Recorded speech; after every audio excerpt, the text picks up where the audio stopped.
we have already discussed kind of energy security. We have discussed non-renewable, so utilizing our fossil fuels to get our energy. Today we're going to hit on renewable energy. Now remember, really no judgment call here. One is not always better for the environment than the other. There are pros and cons of every type of energy choice that you're going to make. And today we're going to look at the pros and cons of using renewable. Renewable just means that if you use it correctly, it will always be there. So renewable energy sources that regenerate rapidly, right? So you pull energy from the sun, guess what? There's another ray of sun right behind it. And so it is always there for your use. That will continue to be around generation after generation.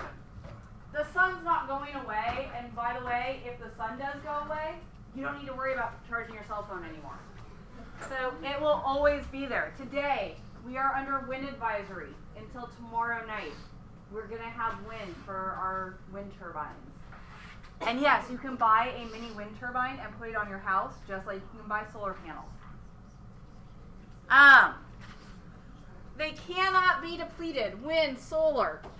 Can hydroelectric be depleted? Yeah.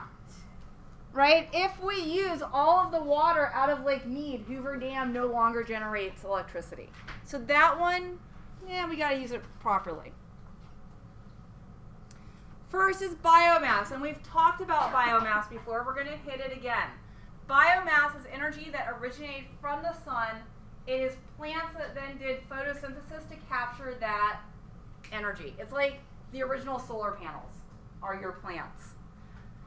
Solid fuels, wood, charcoal, dung, so animal poop can be dried out and burned. Plant remains, and then municipal solid waste. There are towns in Japan that burn all of their waste. The burning of the waste generates heat, which boils water, which produces steam, which turns a turbine. So the burning of that waste is a solid biomass. And then our liquid fuels, ethanol and biodiesel. This is growing, for the most part, corn, and then fermenting the corn to make an alcohol, and then burning the alcohol to boil water to generate steam, to turn a turbine to generate electricity.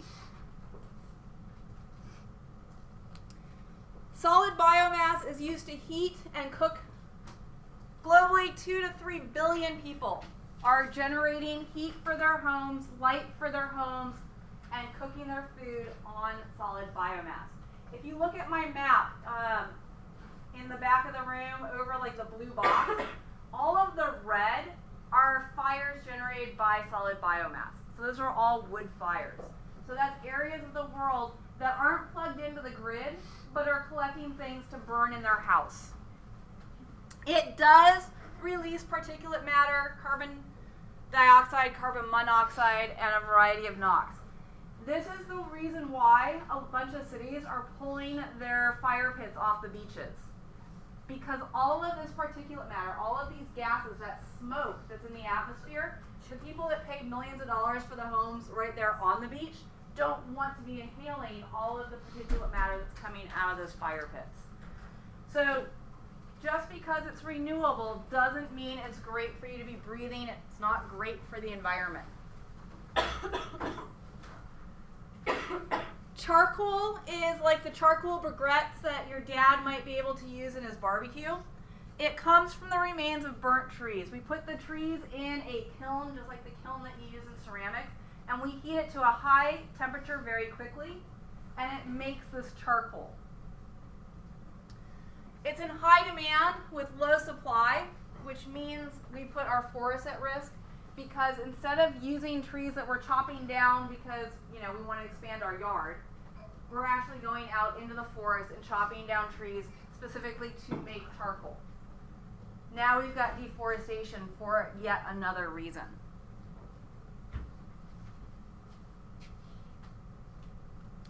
Peat is a spongy plant material that gets created in bogs. So we see it in Ireland, Scotland. It is a source of biomass. It's plant material that is decomposing. It's under pressure because it's buried. and then you go and you dig it up and you can put it in stoves to heat your house and cook your food. It is slowly renewable. So because you have to have plant material that gets buried and then that plant material has to decompose, it does renew, it just does it at a very slow rate. Ethanol can be used as a substitute for gas or for diesel if you have a car that is flex fuel. It says it on the back bumper. If it is flex fuel, you can use ethanol or biodiesel in that car to make it run. So we are getting the ethanol by taking plant material. In the United States, it's mostly corn, and we are fermenting that corn. We are making alcohol out of it, essentially. And then this alcohol is burned to generate heat, which then da-da-da-da-da. Heavily subsidized, what does that mean? Who's paying the majority of the bill for this? The U.S. government. Question. Is this bad for the environment to do the corn? Yes and no. So the question is it bad for the environment? Generally, it's better than using a fossil fuel. However, we are taking agricultural land out of production for food. So now if you drive around the Midwest, a lot of those farms are growing for biodiesel because they're not growing for something that you can eat, and we know that we have to feed a growing population. So bad in that sense. Doesn't release as many emissions as fossil fuels, but it still does release emissions. Remember, plants are carbon sinks. If you burn a plant, you release that carbon into the atmosphere. So better than regular gas, but not as great as some other alternatives. Yeah. Also, so if ethanol is kind of like an alcohol, does that mean that like technically cars that run on ethanol could run on like any alcohol if you really wanted to? It's like so the alcohols have different amounts of alcohol, right? So if you poured vodka in your engine, it's got a different concentration of alcohol than say rum, than say the ethanol that we're using here. So you have to have the right concentration of alcohol. Does that make sense?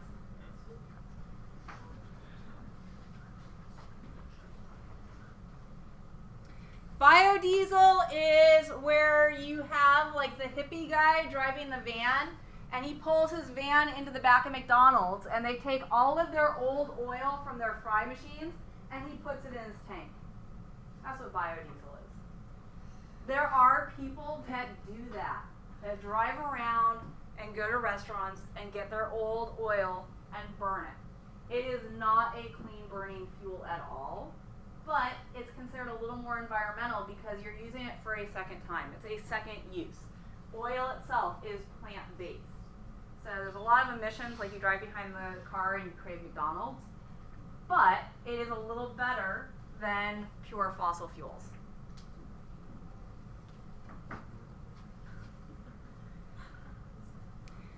Brings us to hydroelectric. Hydroelectric is the second most common form of renewable energy in the world.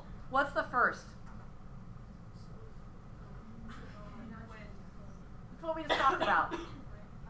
Biomass. So really wood and animal products, like poop, is the number one source of renewable. Number two is hydroelectric. Half of all of the hydroelectric used in the United States comes from Washington, California, or Oregon. Guys, we've been using hydroelectric since the dawn of time. Anything that had a water wheel was hydroelectric. So it used to be we put a wheel in a river, and as the river flowed, it would turn the wheel, and that would have then a pipe that would turn a stone which would grind flour. All of that's hydroelectric. We've gotten a little fancier with our hydroelectric. We've turned that from, you have to have the direct connection to the river, to we turn it into electricity and we send it through wires to your house. But we have always used hydroelectric.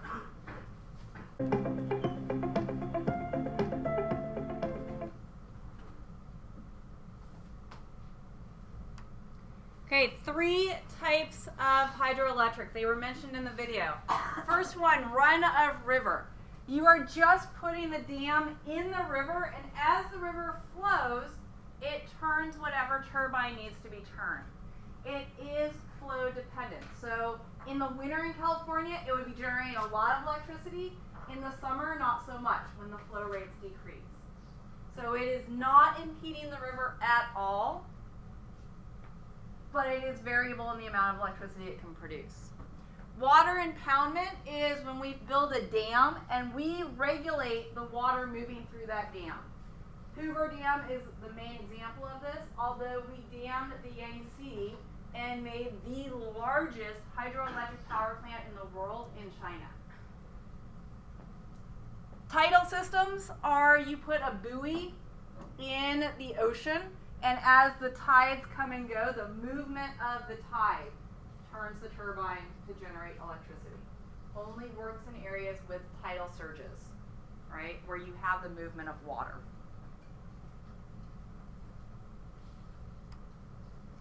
Question is, though, how ecological, how friendly for the environment is hydroelectric?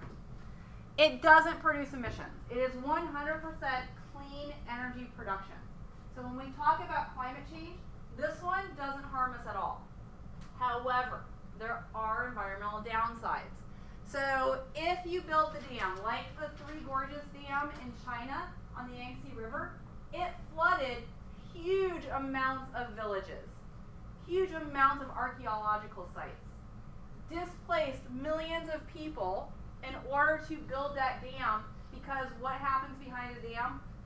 The water builds up and it fills in the valley. So that was hard on a human population scale.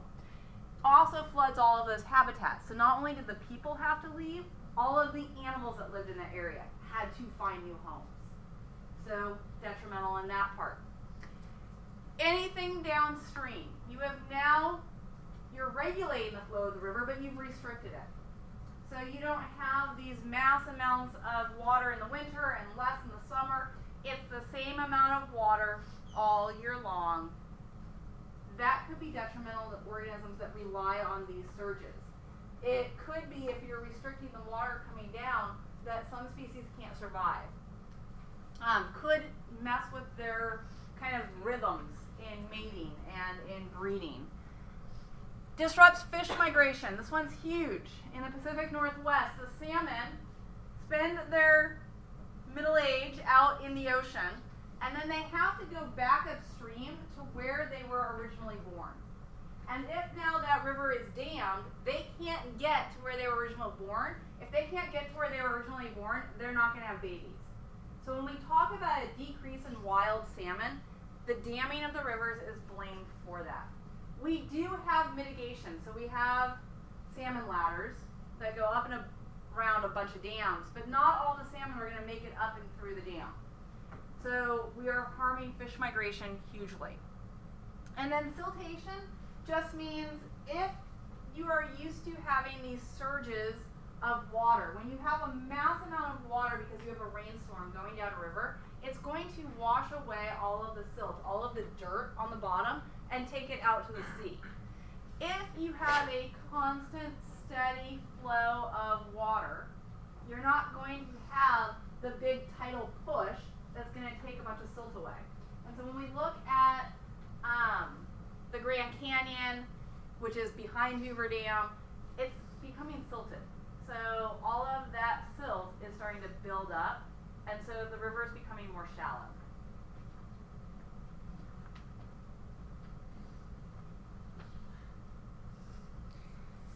Our next choice here. So we've had biomass, we've had hydroelectric, solar is our next. Active solar energy captures the energy of the sunlight using a pump or a photovoltaic cell. We have solar water heating systems. This is kind of the first solar that we saw in residential homes. It's basically a black mat with black piping that you put up on your roof, and your water would just flow through the roof system, letting the heat of the sun heat your water. This is like if you were to go camping and you take a black bag and you put all the water in the black bag and you leave it out all day while you're hiking, and then when you want to shower at night, you've got hot water to shower with. Same principle. We've become more and more advanced with our solar panels, and now we're collecting solar energy to generate electricity, which is the photovoltaic cell. Woo. So a photovoltaic cell captures light energy and turns it into electricity. They are thin, ultra-clean layers of semiconductors that are about 12 to 20% efficient. Every year they are getting more and more efficient as the technology gets better. Now, question, is it better for the environment? The materials used in the solar panels are not necessarily the cleanest materials, and your solar panels are not necessarily being made at the point of use, which means if my materials come from China, what do I have to do? Transport them here. And how am I transporting them here? On a big boat using a ton of fossil fuels. So we are getting better. It's a step forward, but we can't say like, oh, I get all of my power from solar, therefore I am like the most environmentally friendly person on my street. You're better, but you're not like perfect. I'm going to show the whole video just because we are on a late start today, but how are we generating electricity with a solar panel? Electrons bouncing between a positive and a negative glass sheet, right? And a wire connected to both of them.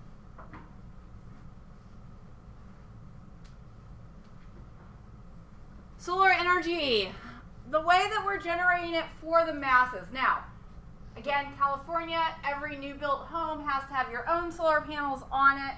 A lot of your parents have probably already put solar panels on the roof.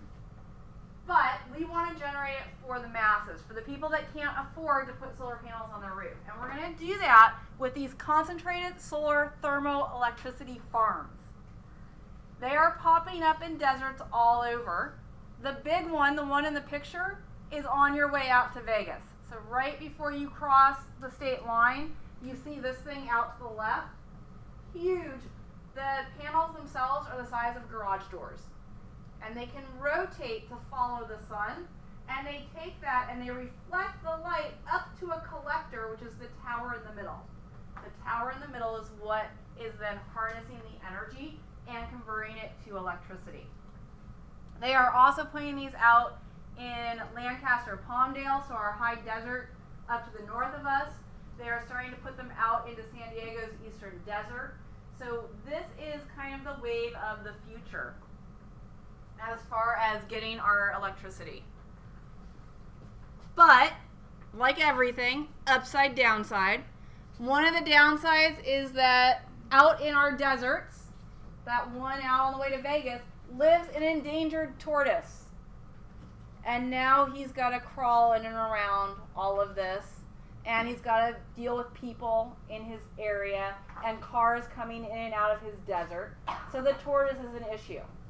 Birds are also an issue. Alright, so that's a problem, right? If you have driven by the one on the way to Vegas, you can see the light that's coming up. That light is where the 900 degrees are. So if a bird flies through that, they basically burst into flame. Slight issue environmentally. Geothermal is using the heat from the radioactive decay of material in the crust of the earth. That heat then can be captured using pipes that go down into the earth, pumping water in. The water then heats up, which turns into steam, which turns a turbine, which produces electricity. This one is probably the least invasive, other than the fact that you are drilling underground to put the pipes in. But I would say of them all, this one's probably the best. If you go to places like Iceland or some of your Nordic countries, they will actually, each individual house will have their own system. And then that water that's piped up goes through radiant pipes on the floor. So there are pipes underneath the flooring, underneath the tiles, and it heats the floor. So then your house is heated from the ground up. And it's nice to walk on in the winter. Wind energy uses a turbine that is spun by the movement of the wind. The United States has the largest potential, but it's only about 4% right now of the energy that we produce. Mostly because these things are big and ugly and expensive, and there's a noise that's created as that turbine turns, and no one wants it in their backyard. We are starting to see wind farms pop up in Texas and in the plains areas, We're used to seeing them in California. On the way to Palm Desert, you see it. If you go up and over the Grapevine, you see it. It does have the potential to do a lot of good. I'm skipping the how it works, but it's spinning a prop that spins a turbine that generates electricity.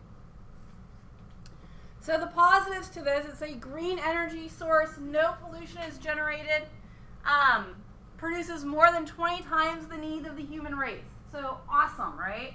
And like I said, you can actually buy systems that you can put on your boat or on your trailer or even on your house. They are space efficient. One windmill is enough energy for 600 homes. Compare that to the solar farm that we just saw in the video where one panel does one home. So wind is more efficient than solar right now. We just don't have a lot of it. The cons are wind is fluctuating. It doesn't blow constant every single day. I'll get to you in a second. There are days when the wind's not going to blow. If you think about where we've placed our big solar farms, they are in the mountain passes where the wind has to come up and over a mountain. It tends to be more consistent there. Question? Have they tried putting them on cars yet to generate cars? I'm sure if you look at some of the universities that do competitions that someone has, yeah, I haven't, like, it's not anything that's in even prototype production, but it's a cool idea for sure. Manufacturing and installing windmills requires an expensive upfront investment. There is noise pollution, they're not pretty. Oh yeah, and this whole bird issue that we talked about with solar panels, it's even worse with A growing debate.